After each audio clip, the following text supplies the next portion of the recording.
What is the role of silence in our lives? Good morning. My name is Father Frank Buckley. Delighted to be your host of our morning meditation group, Flourishing During Times of Uncertainty. Today is Friday. Today is going to be a great day. This is a three-part program. First part, we always begin, excuse me, with a little inspiration. And on Fridays, we particularly look at poetry.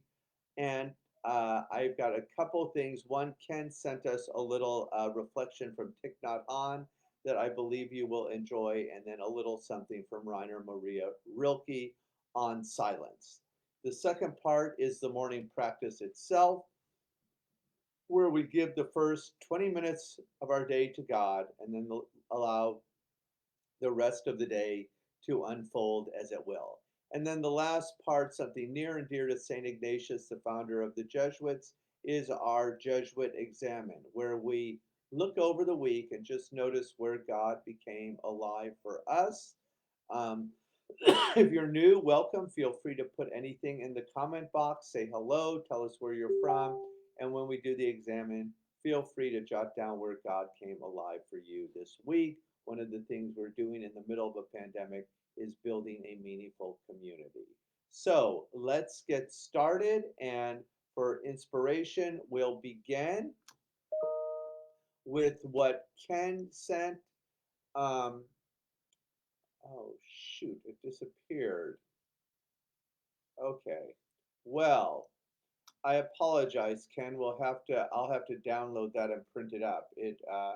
Facebook won't let me multitask. So this morning we'll go right to Rainer Maria Rilke from Letters to a Young Poet.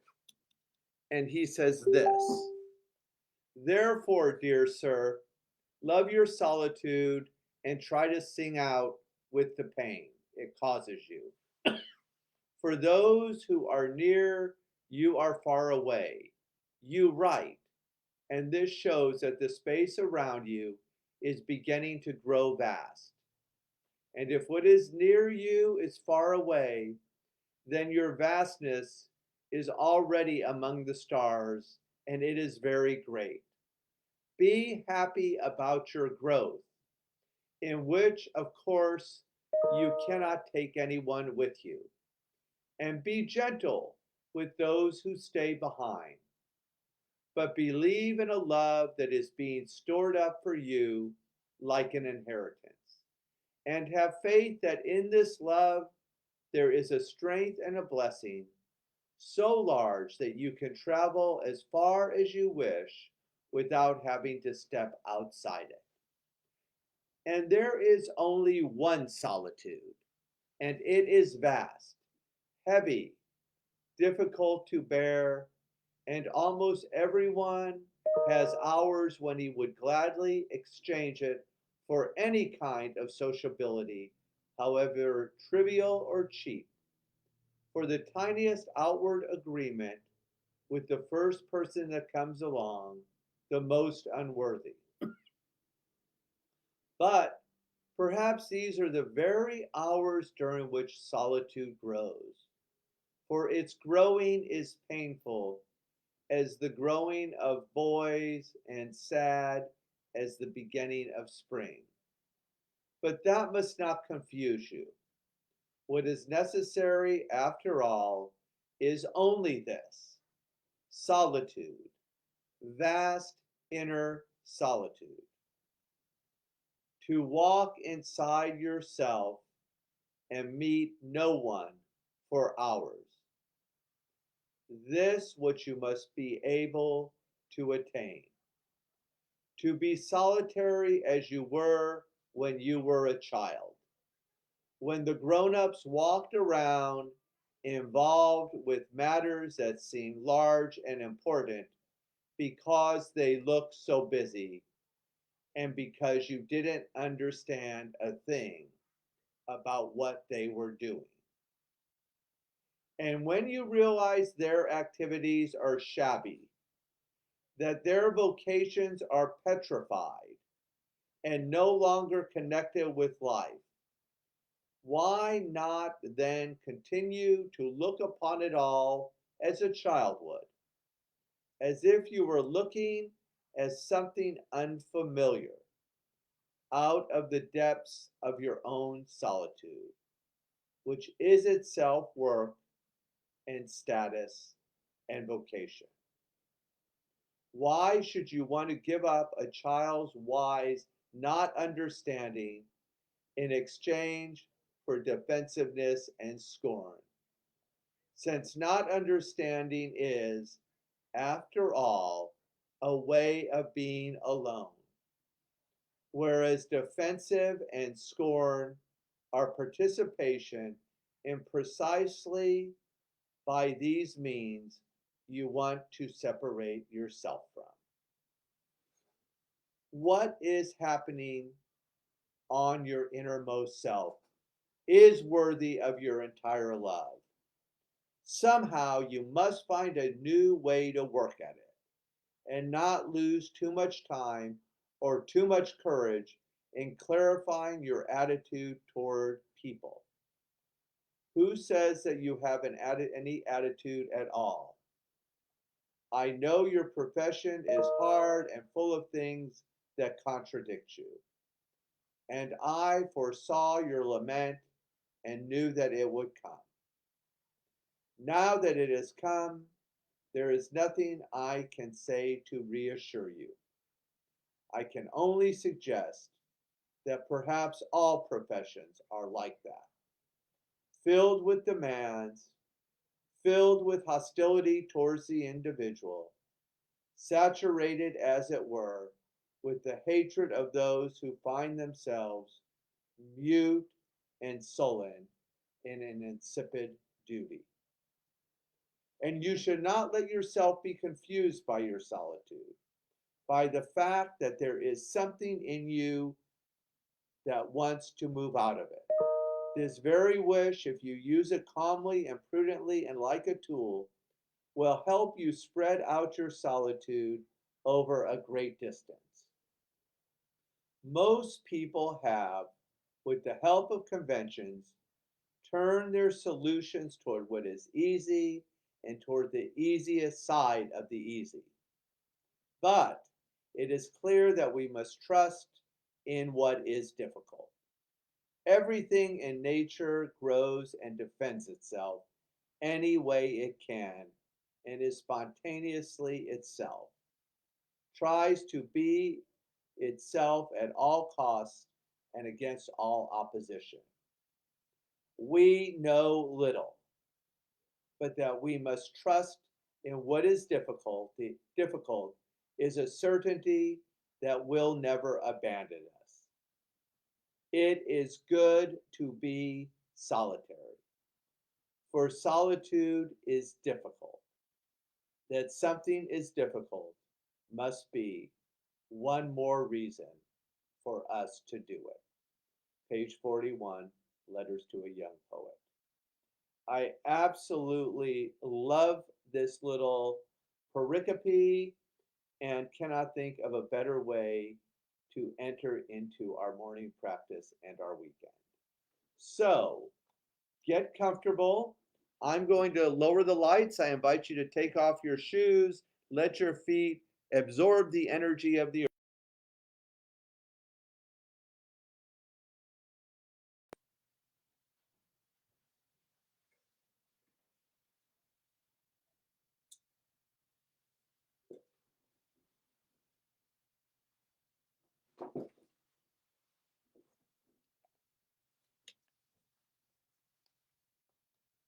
One of the ways we flourish is to unplug. I will set the timer for 20 minutes so you don't have to worry about that. We've got it set. I'll ring the bell to get us started. We'll do a little guided meditation and then ring the bell to bring us out. So I invite you to lower the eyes or close them, whatever feels safe and comfortable to you. And let's get this party started.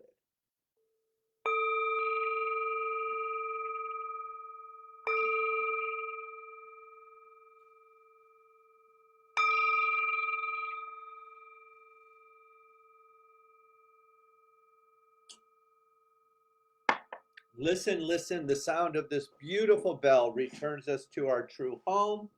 I invite you to take the hands to the belly and just notice the belly expand and contract as we do a little diaphragmatic breathing. Together, inhale, open mouth, exhale. Beautiful. Two more times. Inhale and exhale. Last time, deeply as possible, bringing fresh oxygen into the brain and the body. Inhale and exhale. Continue to breathe on your own. Take the attention to the body.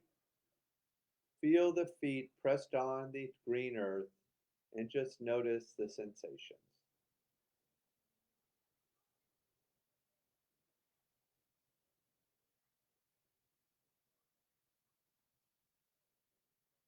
Relax the shoulders. Anything that you've been holding on to, just let it slide down the shoulders and let the earth absorb it. Relax, renew, restore. We just give this next 20 minutes to God. Moving to the front of the body, we take the attention to the heart. I invite you to hold the heart. The place the spiritual world touches the physical world.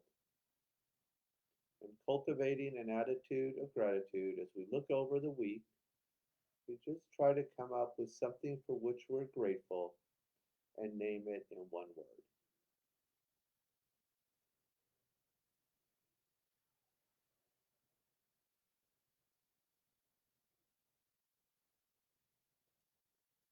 As a community, gently place that word towards the back of your heart and let's breathe into that gratitude. Inhale, open mouth, exhale.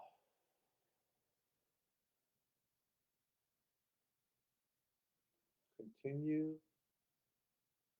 to just notice what you feel and release your hands.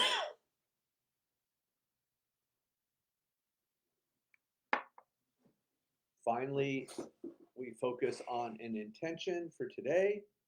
St. Ignatius invites us to ask God for something we deeply desire in this moment, being courageous enough to ask God for something great and beautiful today.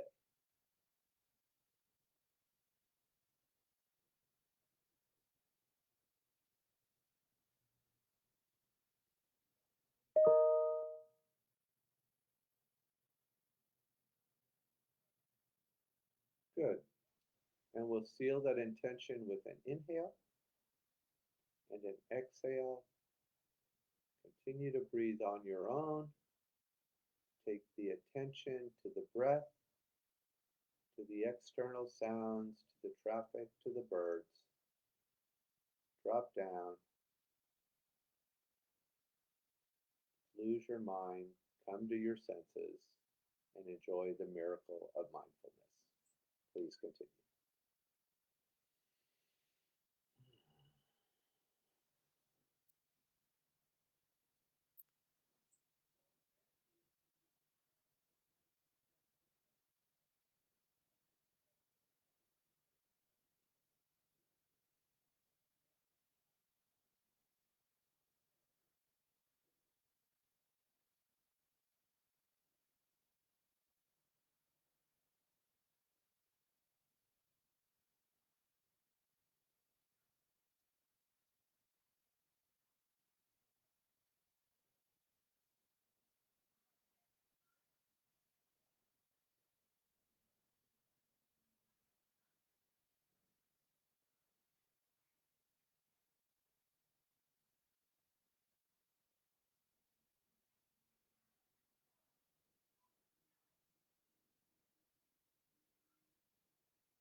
Gently bring your attention back to the room. If your eyes were closed, go ahead. Let's open the eyes. Let's circle the wrist a little bit. Bring a little energy back into the body. Inhale, raise the arms up. Exhale, tip to the left. Inhale, lift. Exhale to the right. Inhale, lift.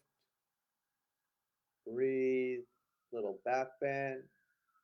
Little forward bend. Deep morning stretch. Happy Friday. Release the hands. Shake out anything you've been holding on to all week. And let's move into our little Jesuit examine, where on Fridays we just look back over the week and we notice where God came alive for us. I'll tell you from my own experience, and then please feel free to drop anything in the comment box you'd like about where God came alive for you. First was, many of you know I'm taking a deeper dive into EMDR, eye movement eye movement desensitization and reprocessing, and it has been really just amazing uh, work to kind of take a deeper dive and to do this in some of my clinical practice, where you help people get in touch with their trauma through the rapid eye movement and bilateral eye movement. So that's been really new and exciting and something good for me that's come out of this pandemic. And I've really been fortunate to have a great homeboys help me find a great supervisor for this. So that's made me in my own professional life very happy. Second, this morning when I came into the center, Kinsey showed me that in the refrigerator there are boxes and boxes and boxes of sandwiches for tomorrow's food pantry, which makes me very happy. There have been more and more people on the streets who are hungry and less food. So looks like tomorrow's going to be a good day. And third, start off a little apology, Ken. I'll try to find that Thich Nhat Hanh little thing, or if you could send it to me in a PDF, I could print it out and then we could read it on Monday. That would be great. So instead, we went to Rilke, who I've always loved. One of my favorite books is Letters to a Young Poet. I read it many years ago. And to be completely transparent with you, I was going to read you one paragraph from it, but the excerpt just kept getting bigger and better, so I just kept going till it ended. So sorry if it was a little lengthy today, but I hope you enjoyed it as much as I did. I love solitude. I love this journey towards becoming contemplatives in action, and mostly I love you and this community. Have a beautiful weekend. Look forward to seeing you on Monday. God bless you.